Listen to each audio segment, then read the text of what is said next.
Кисинџер е најголемиот веројатно дипломат на 20 век.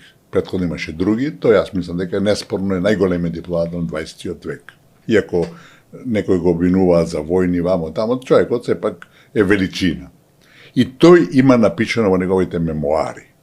Во 1971 година почнува војната меѓу Пакистан и Индија. Односите, Индија е блиска до Советскиот сојуз, Пакистан е близок до нив. Они имаат договор со кој се обврзани да му помагаат на Пакистан во случај на војна. Не сакаат, пишува Кисинџер, не сакаат да ги рушат односите со Индија и не му помагаат на Пакистан. И вака вели Кисинџер. Во ситуација кога договорните обврски што ги подпишале со Пакистан и интересите на државата се конфронтирани, нема обврски, вика, договорни, само интереси има. Ево го нашите одговор. Ние сме направиле катастрофална, предавничка. Тој што го подпиша договорите и од нивици, и од за непријателство, и протоколите, тоа се предавници на оваа држава, разбирате. Значи, тие ја предале државата. Ние не мораме нив да ги почитуваме тие договори. А да се разбереме, таа власт беше донесена со единствена. Никола Груевски беше срушен во класичен државен удар организиран од странство. Класичен. Ги донесоа тие, да не речам што, имам тешки изрази, али ќе се воздржам, ги донесоа да да направат, да ја прекаса државата. И народот, сваќате. И му дозволен на првонешниот премиер, како што спомнавте, не е во ГПЕК сигурно, или ви мислите во ГПЕК? Не. Тоа е све организирано. Тоа е све организирано. Така да, тоа е неспорно, разбирате. Неспорно е тоа дека Игел Бергер, кој беше врвна политичка личност на Америка долго време и пријател на регион, беше амбасадор во Србија, беше и така натака, и на Македонија пријател, он има изјавено: никој не може да ве прекрсти без ваша согласност. И тоа е факт. Може некој да каде нема таков светски суд, разбирате, осуда да го промени животот, нема, разбирате. И сега се вратиме на вашето последно прашање. Подсетете ме што беше тоа за... Да, какви се шансите и дали постојат воопшто шанси некоја наша идна генерација името да не го врати, кога ние го дадовме веќе. Видите. Ние го жртвувавме, ние покажавме дека ништо не ни е свето. Соединените американски држави. И не влеговме во Европска унија, а таман и да влезевме пак ќе беше преголем залак за да го дадеме името. Не. Да влезевме, кивавме некоја утешна награда, сега нема никаква. Влегувањето во НАТО е де факто за Македонија погрешна политика. Дали беше неизбежно и свели со таква цена? Да немавме таква цена, можеме да влеземе, али сега со овие милиарда евра годишно што треба да ги плаќаме за одбрана, мислам дека покажува дека е катастрофална грешка. Али да се вратиме на ова. На името. Значи, на името. Значи, Соединените американски држави, најголемата светска демократија, помногу што импресивна и така натака, велам, јас се критикувам нивната надворешна политика, меѓутоа Соединените американски држави се врв на светот. Во музиката доминираат, во филмот доминираат, во технологијата доминираат, во све доминираат. Тоа е едно општество кое навистина е супер пример. Сега ме збунивте моци. Не, во надворешна политика катастрофа. До катастрофа. Поготово однос на Македонија е катастрофа. Соединените американски држави го подпиша договорот за климатските промени во Париз, на ниво на председател. Се повлекува од договорот. Го подпиша договорот за нуклеарната енергија на Иран. Се повлекува од договорот.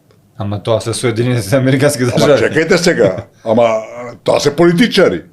Ако нашите политичари се да извините мочковци, извините на израз, тогаш нормално, а тие се херои, тогаш ќе не газат, разбирате. Имаме ли ние херои за да го вратиме? Тоа е друго прашање. Значи, имаше уште третара тако, подпиша американците економски договор транспацифичко партнерство со 12 земји, разбирате, ТПП. Се повлекува. Значи, договорите, и де Гол има кажано, меѓународните договори се како младите моми и розите. Траат доека траат. После тоа, нели така, момите остаруваат, розите овенуваат, значи договорите не е ништо трајно, разбирате. И ова ќе го кажам за Кисинџер.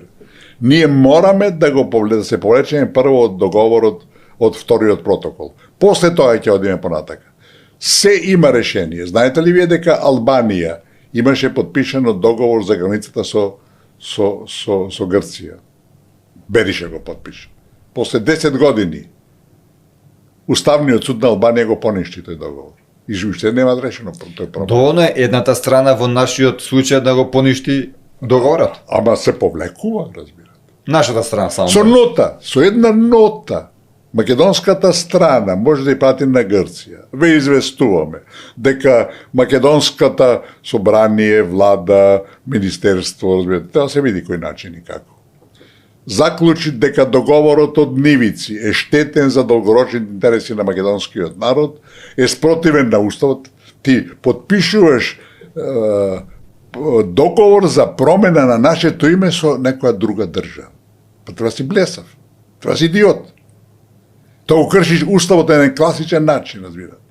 Дека тоа представува кршење нашиот устав, дека вамо тамо и Македонија ве известува дека од денеска се повлекува тој договор. И праќаш писма на сите тие држави 150-160 што те признале, праќаш од денеска ние не сме веќе Македонија?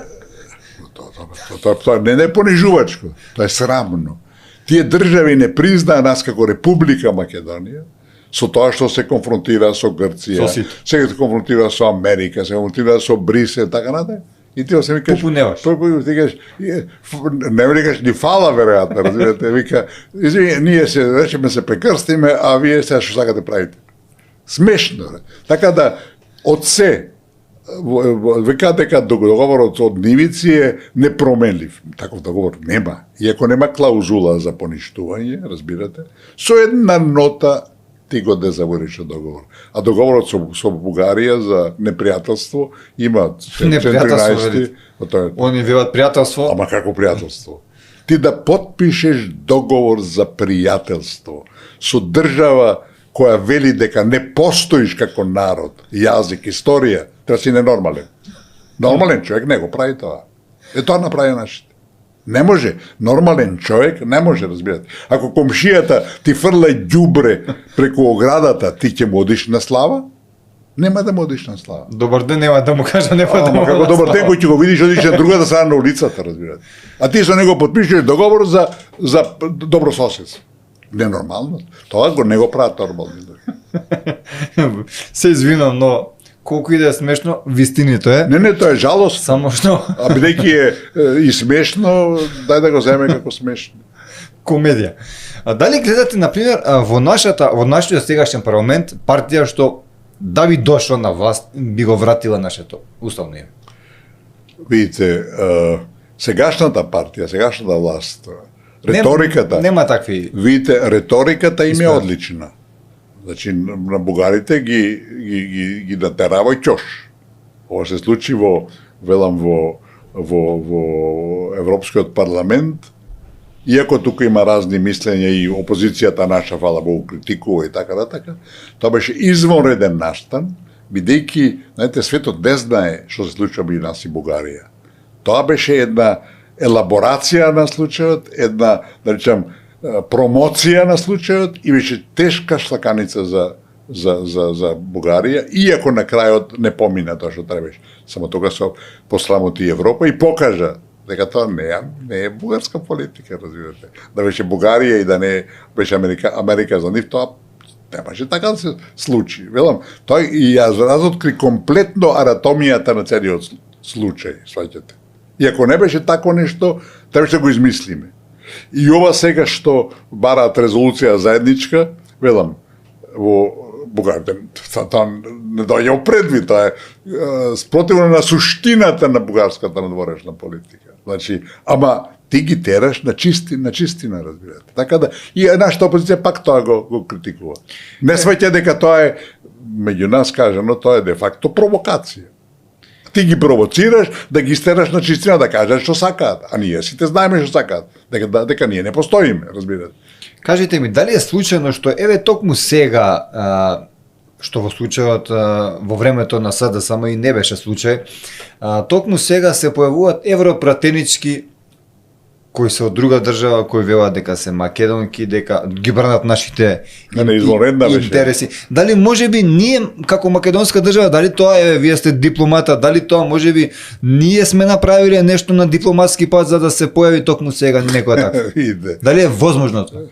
Не да е возможно, тоа е начин. Јас ќе ви кажам што правеше Косово на почетокот кога уште немаше прогласена независност. Ги купуваше сите представници на ОПСЕ. Ги купуваше. Им местеше женски, им даваше пари. И тоа е политика. Тоа е политика. Сервер, познат е тој сервер, како му името, сега не знам, од Джон Пофо, каде таму од Америка, аналитичар, кој го знае, јас имам доказ негов дека 10.000 евра му дале во една прилика албанците од Косово. Имам доказ, кај што во Конгресот мораш да ги пријавуваш тие работи. Јас од таму го имам излечено, прифаќа дека примив 10.000, не знам, за вамо таму. Зашто? За лобирање, разбирате. Така да, тоа се гради мрежа, за тоа се инвестира. Јас ќе кажам, имавме еден во Брисел, Жан Волф, напиша книга која е објавена во Париз, Ла Маседоан Дешире, Расчеречена Македонија. Изворедна книга, анализа. Дојдеше кај нас, му помагавме јас едно време, кусо време во поранешна Југославија, позаимен од Белград, во секретарот за информации, и тогаш работев на тој случај, разбирате. И таа книга, разбирате, во цел свет беше продадена, пласирана. После тоа нашиве сакаше да дојде на стручки вече на поезијата, викам, немаме пари, му велат. Тој да пишуваше за Бугарија, вила ќе му дадеа на Црно море. Вила ќе му дадеа. Велам, такви работи се. Па во моментот кога најмногу беше загрозен нашиот јазик, ние затворивме 2-3 лекторати во странство. Ние ги затворивме. Добро, кажете, мислам, Тоа покажува дека нема стратегија, нема политика. Насмеам. Тоа што покажува? Незнаење или можеби исплашеност, ние сме мали, ние не можеме ние до тука? Што е тоа? И незнаење, и непрофесионализам, и корупција на некој начин, разбирате. Нашите луѓе ги подкупуваат, да знаете. Пак објавија сами грците дека за околу името потрошите 150 милиони евра. Објавија грците, официјално. Тоа после тоа Кодзијас го негираше, ама има официјални потврди дека 150 милиони. И знаете, нашите новинарчиња, политичарчиња, сите имаат земено на еден друг или директен начин. И знаете, да земеле големи пари, јас би им простил. За ситни пари се тоа. За ситни пари. Ти за ситни пари ја продаваш својата држава, своето достоинство, својата историја, своите предци ги предаваш на крајот на краиштата. Кажете ми, надворешната политика на Македонија во моментов, како ја оценувате, каде грешиме, каде сме добри, дали имаме дипломати од кариера како во ваше време или нема? Мислам дека во целина дипломатијата е слаба. Ние да се разбереме, ние во 15 на представништва немаме амбасадор. Во Америка немаме амбасадор. Разбирате? Тоа е саботажа на некој начин. Не знам сега што чека новата власт, разбирате. Што чека новата власт? Го вратија, мислам дека. Не знам, или во Вашингтон имаме, од Њујорк го вратија, сам се повлече ствари, али јас мислам дека и во Америка немаме амбасадор, јас мислам. Не сум сигурен. Он вели сам се повлекол. Не, он сам се повлече, тоа е факт, ги зафркме ствари. Они има криминал, човекот е криминалец по многу што разбирате. И има аргументи и он свати дека они уште кога го пратија, рекоа дека ќе го вратат чим додат на власт, така да тоа не. Добро, ако има докажано криминал, зашто не го? Опет наводно ќе нас оди на брзина, разбирате. И тоа е све измешано. Едните имаат влијание тамо, ако даде ово обвинителство, во судство, така да ќе нас. Значи не е бас јајна надворешната политика. Видите, надворешната политика моментално, вокабуларот кој го користи власта извореден, разбирате, прв пат ние почнавме да се конфронтираме и да кажуваме што треба, што не треба, што е прифатливо, што не е прифатливо. Меѓутоа, ценам дека и велам, фали стратегија. Знаете, ако немате стратегија, ќе се вртите во круг.